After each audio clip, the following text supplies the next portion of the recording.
Thank you for joining me on this segment of Expressions on FindYourBeautiful.com. My name is Michelle Edwards, and today we're going to be talking to Kathryn Ashby, who is the owner of a very successful Quebec-style restaurant in Toronto. She was in an emotional, abusive relationship, and she turned that negative situation into something that works for her.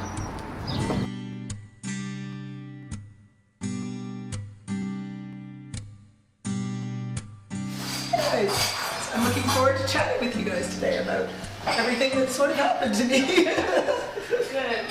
Now, can you tell me what the relationship was like?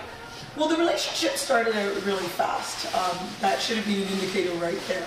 So I actually had decided to go to Barbados instead of Montreal, as I normally do, and I met my ex, and it was supposed to just be vacation sex. It was overwhelming, it was fun, it was passionate. You know, you're on an island. It was the whole Stella got her groove on thing, right? And then, but it continued afterwards. And it was just so nice to be so desired. Like he would drive from Montreal to Toronto, halfway to Kingston to meet me.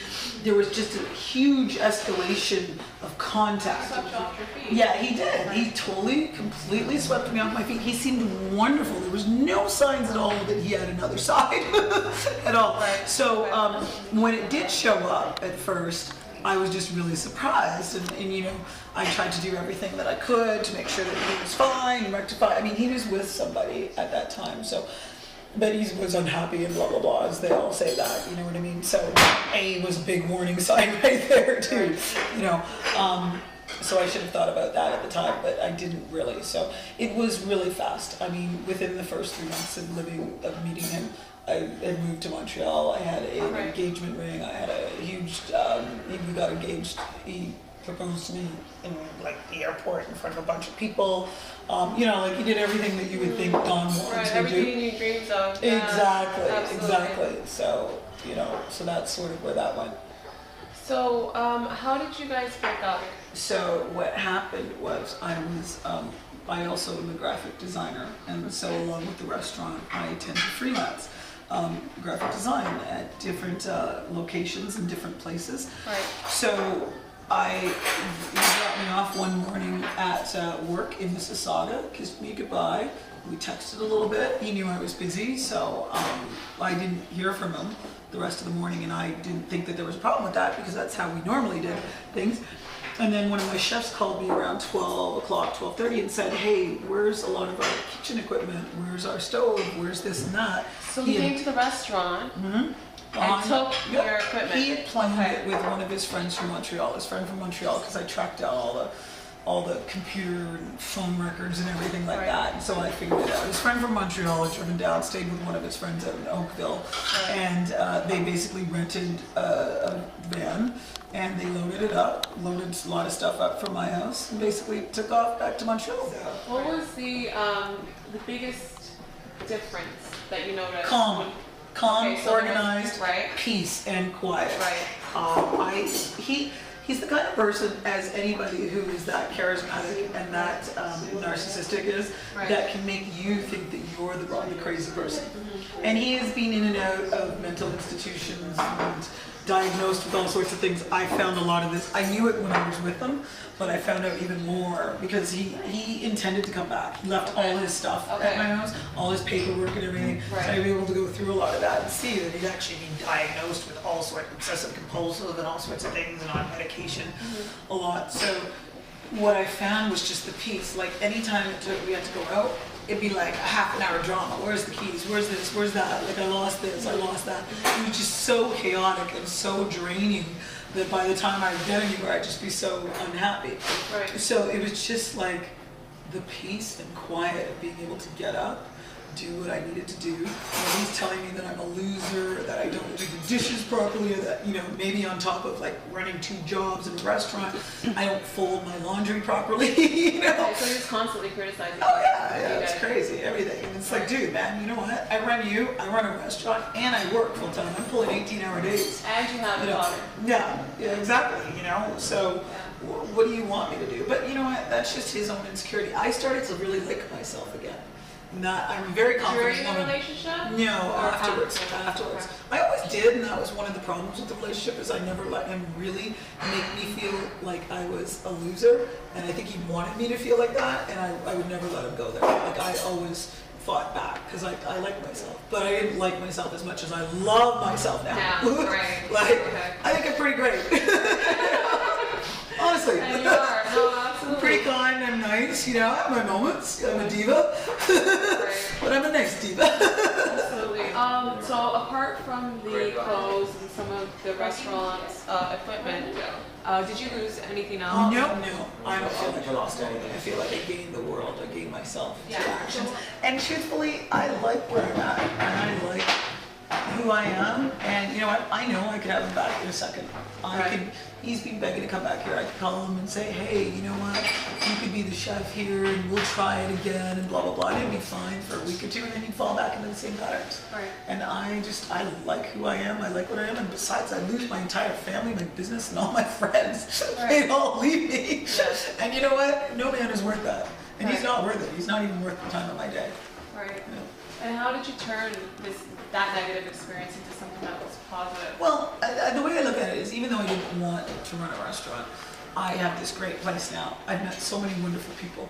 Right. I've learned a whole new business. Right. I know so much more about food, wine, how this is all prepped, the suppliers. I've learned stuff that you know.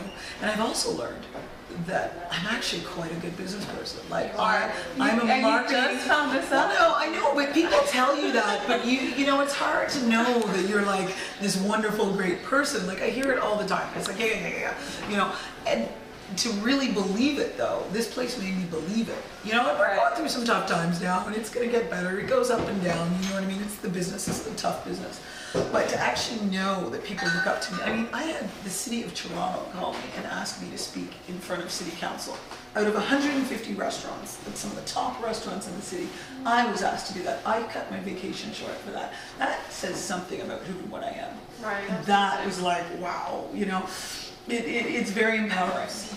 I think in many ways, and I think a lot of younger women, especially younger women, and when you haven't had a lot of relationships, and that's the one thing, like I hate to say it, but the older you get, the more you really get it. Like you could not pay me to be 20 years old again. Right. You could pay me to be 20 with that body, with this knowledge.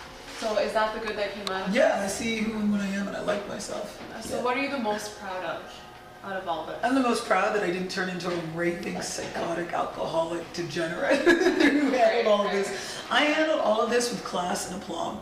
I did not go psycho and try and destroy his life. Right. I didn't engage him. I held my head high. I was strong, and I did this with a lot of class. Now, why did you decide to react that way?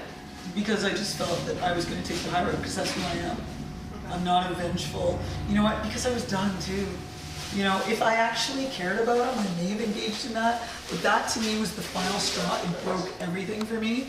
And it was like, if you're gonna do this publicly, I'm done with you. You know what I mean? And so I was just like, and the thing that most people don't realize is I am the kindest, most forgiving person. I forgave that man probably over 200 times, at least in the space of 4 years.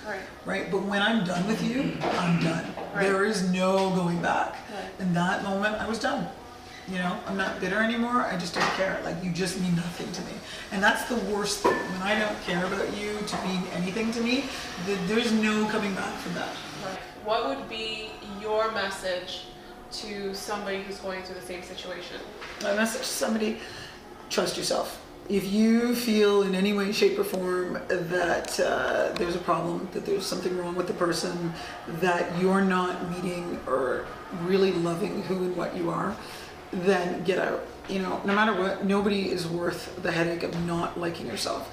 The key is to liking yourself and to really believing and trusting in yourself. You know, there's always going to be this person that you may be with. You may think they're the end of the world and that they're the only person who's ever going to love you. Trust me, if you are a great person, and most people I've met are, somebody out there will love you. And you know what? You don't really need somebody to love you. You got to love yourself first.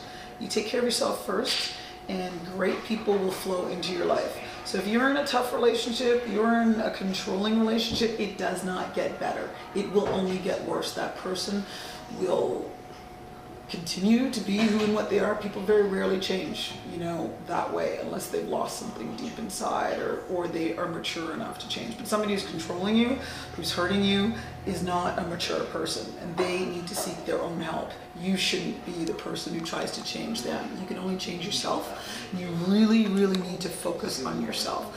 I love myself, and I will never let anybody tell me that I'm not good enough, I'm not smart enough, I'm not pretty enough, or I'm not capable enough, because I know I am.